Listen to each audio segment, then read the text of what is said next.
Hello guys! Welcome ulit sa ating panibagong video. For today's video, pag-usapan natin anong meron sa Warrior. Bakit marami pa rin nagwa-Warrior? Or ideal pa rin ba ang Warrior for 2024 Kabal Mobile? So if you're new to this channel, please don't forget to subscribe and then click nyo yung bell icon para lagi kayong notify. And also don't forget to follow, comment and share ang ating Facebook page. So i-flash ko siya sa screen. Ayan. And also, all the links for Facebook and YouTube is also available sa ating description box dyan sa baba.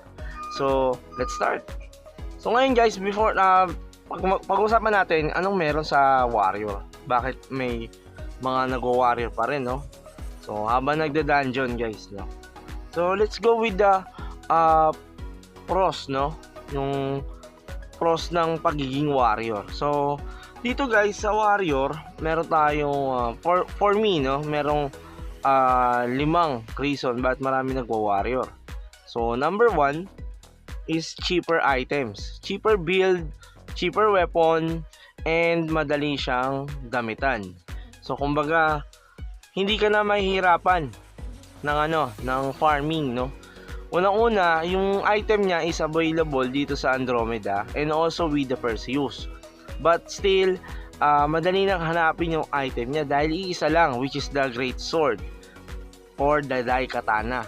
And meron din kayong isa pang core, which is the Helm, no? So, sobrang basic lang hanapan ng item itong Warrior. And bukod doon or aside doon is yung kanyang strength ability. So, second, pasok pa rin ang Warrior for the best friendly class for all time, no?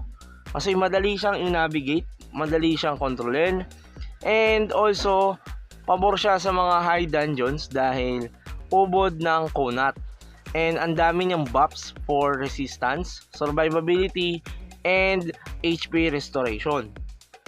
So third is the STR and damage reduction ng mismong character. So as we can see sa ating rank up stats requirements, no? Ang STR talaga ang number 1 stat ng Warrior. Dahil dito, nagkakaroon siya ng HP, attack, damage reduction, resist knockback, down, ignore penetration, and many more. And also, konti lang ang kailangan na int requirement for the stats ng Warrior. So, for resistance lang naman ito, critical rate, damage, skill amp, and then the stun. And last is yung kanyang dex, no? So, unless kung gagamit kayo ng Dai Katana. Pero hindi siya advisable for the Dai Katana dahil hindi naman attack rate ang kailangan natin for the Warrior. So, let's proceed with the number 5, no? The party buff or the buff skills. Madaling i-cast and pwedeng-pwede kahit sa solo, no? So, ayan, as you can see. And the skills for the Warrior is sobrang basic lang din. And mostly ang ginagamit lang, Catus Recovery, the Instant Immunity, the Bloody Spirit, the Art of Shout, Burst Vitality, the Moral, the Rhino's Toughness, and then the Target Focus. So usually, ayan lang yung mga common na skills na pwede niyang i-share din sa survivability na mismong character and at the same time for the party buffs. And last is yung War, no? Pasok ang Warrior for the tanker or the frontliner during the war, no? Ang laki ng binibigay na allocation, no? Or resistance din ng Warrior dahil nga ubod ng kunat kasunod ng FS. So, kung tanker to tanker, kaya rin naman tumangkin ng Warrior, no? Sa gitna ng war.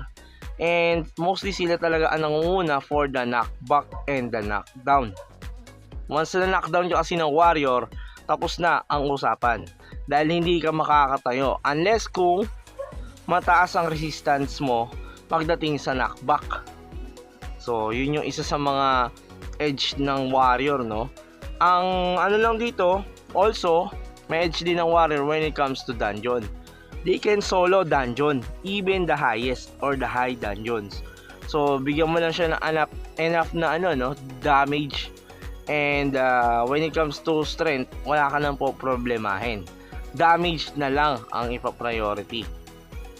So for the cons, no, let's go with the con side ng ating warrior, no. Unang-una sa cons ng warrior is the slow pacing skills. Ibig sabihin, for example, tulad ng panic cry, it will took you 180 seconds for the cooldown.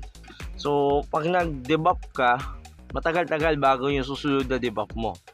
Second, dungeon reflex and clearing. Sobrang tagal po tumapos talaga. Hindi naman sobrang tagal.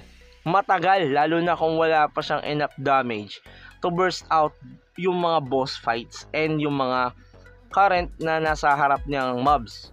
So, kadalasan, kailangan samahan ng mga mage itong ating warrior, no?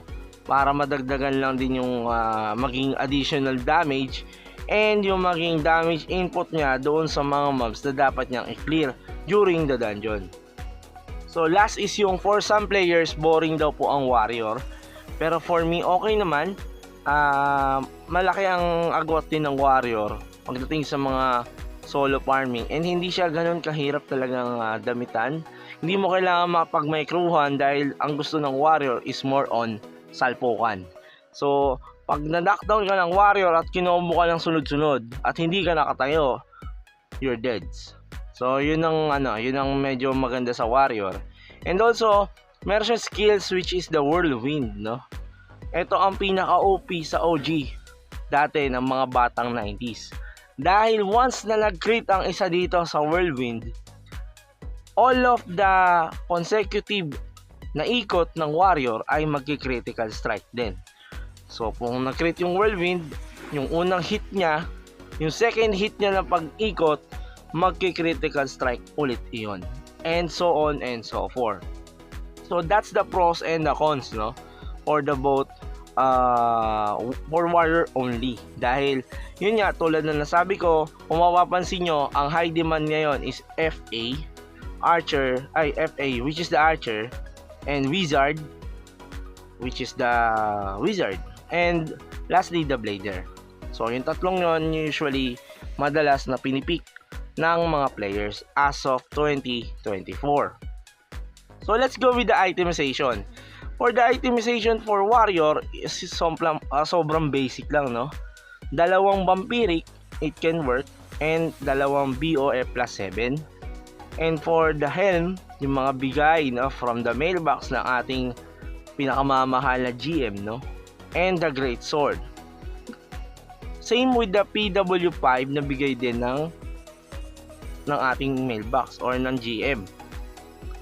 So for the itemization, dalawang core item which is the great sword and the helm. The rest, kahit ihulin nyo na yan, and kung makakita ka ng mga plus 12, plus 13, much better para sa pampakunat. And then dagdagan mo na accessories, lagyan mo ng tamang bike, no? And especially magbabaon ka dyan ng mga SP, buff potions, and Veradrix. So yun yung kailangan lang naman niya just to survive the high dungeons and during the dungeons, no? Yun lang naman kailangan ng warrior. So for the sets naman, so meron naman siya, no? Ang kailangan nyo for the set, itong sinasabi kong set, ito yon, kailangan high grade. So from arcade, yung mga ganun man lang yung maisuot ng character ninyo para tumagal din kayo sa dungeon even though you're going to solo the dungeon.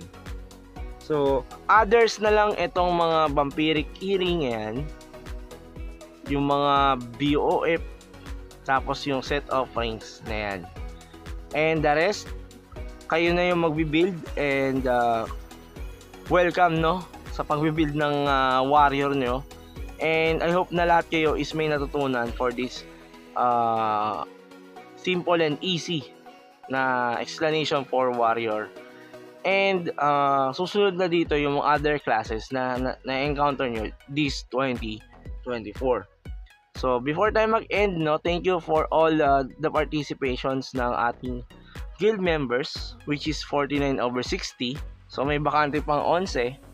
And we already reached 5,064 over 8,000 guild points. So kailangan na namin mabuksan yung guild warehouse to maximize our dungeon runs day by day and by day ng mga free-to-play players na member ng ating guild. So, the rest will follow, and congrats, no? At least nakita nyo na nag-evolve yung mga kasamahan ko sa guild. As you can see, ayan sila. We have Bladers, we have Dark Mage, and then Archer, and Force Blader, Force Gunner. All characters is already available sa ating group, no? Sa ating guild. So, that's the reason why the guild is so active as of today, which is 24/49. And sa guild ranking namin, ayan yung mga active, no?